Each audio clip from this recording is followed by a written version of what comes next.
Hello, everybody, and welcome back again to another episode of Behind the Design, where I show you how I like to create my cinematic sound design from scratch. My name is Jonathan, and today I'm going to be showing you how I like to create pulses. So stick around, let's have some fun, and let's get creative.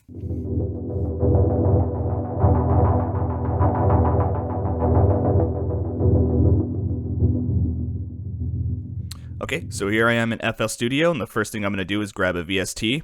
I'm going to be working in Contacts. I'm going to show you one of my favorite VSTs for sound design, which is called the Foundry. And the Foundry is like a custom sound generator, really good for foundations in sound design. It's really good for drones and beds and pads. So what I love about it is that it has this randomized section right here, and when I click into it, I can tell the software exactly the type of sound that I'm looking for. So by default, this is how it sounds. Right? But I'm going to go in and just kind of wipe this down a little bit, and let's start off here. So yeah, pitch, beds, textures. Let's do cold. Let's try synthetic, horror. It does have a pulsing section already in here, but I'm not going to use that today because I'm going to just show you a quick, simple way that I like to do pulses where I have a little bit more control over it. But let's go ahead and hit the randomize button here, and let's see the sound that it generates for me. Ooh, that's nice. Cool. And I could just keep hitting randomize, or I can actually go in here and customize the sound how I want, but I'm not going to go into that today because we're mainly focusing on how to create the pulse effect here. So you could do this with any sound that you like. So I'm going to go ahead and record this into my session here.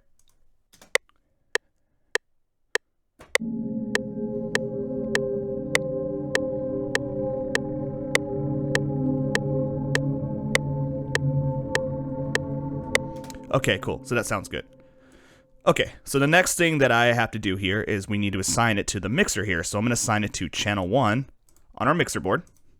And the first thing I usually like to do is I try to add some good saturation to thicken up the sound a little bit. So I'm going to use kilohertz's distortion. Very simple plugin to use, but it's also very effective. I love using this all the time. So just right from the get-go, let's just hear how that sounds. All right, I already made it louder, thickened it up a little bit. Again, this is how it sounds without it. And then with it. Cool, and I can customize it however I want. I'm gonna actually drop the drive down a little bit, increase the dynamics. Cool, I like that sound. Okay, and then the next thing that I gotta do here is I'm going to add the transgate from kilohertz as well. It's a good stutter sequencer. You can kind of create the beat sequence however you want. I'm going to just keep it simple and just do 2. And I'm going to bring this down to just using 8 notes. And let's just listen to how that sounds right there. Okay, so we have like a stutter effect, but what we're trying to get is more of a pumping effect, more of a breathing and pulsing sound. So I'm going to play with the ADSR a little bit, and I'm going to bring the attack way high up because I want that to roll into the sound. I'm going to increase the release. Okay, and then what I also like to do is I like to bring the dry signal from the original sound in. So I'm going to bring this mix down, and it's going to give me this like, there it is, that pumping effect right there.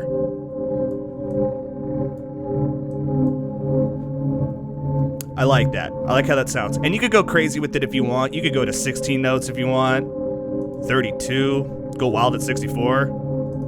But I'm just going to just do 8 notes there.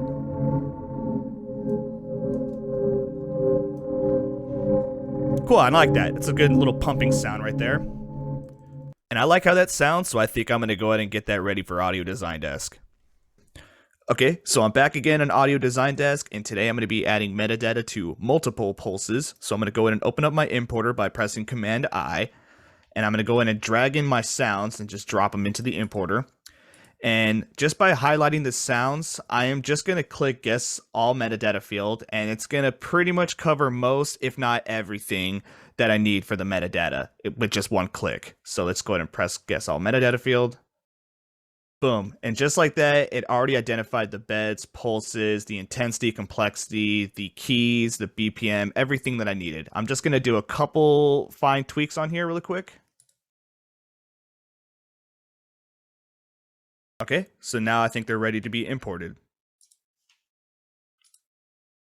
All right, so now that they're imported, let's go in and find them by going into the replace section, and I'm going to highlight Pulses Volume 1, And I'm going to go ahead and create a short composition just by using these pulses here.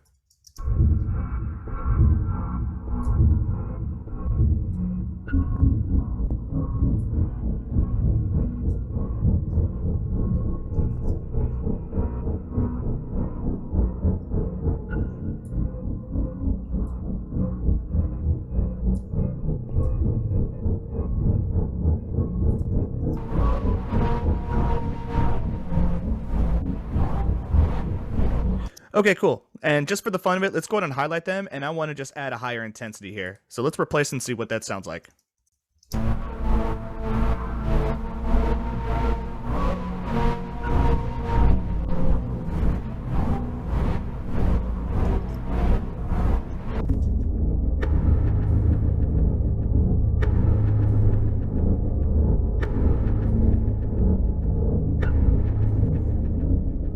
Cool, and I like that.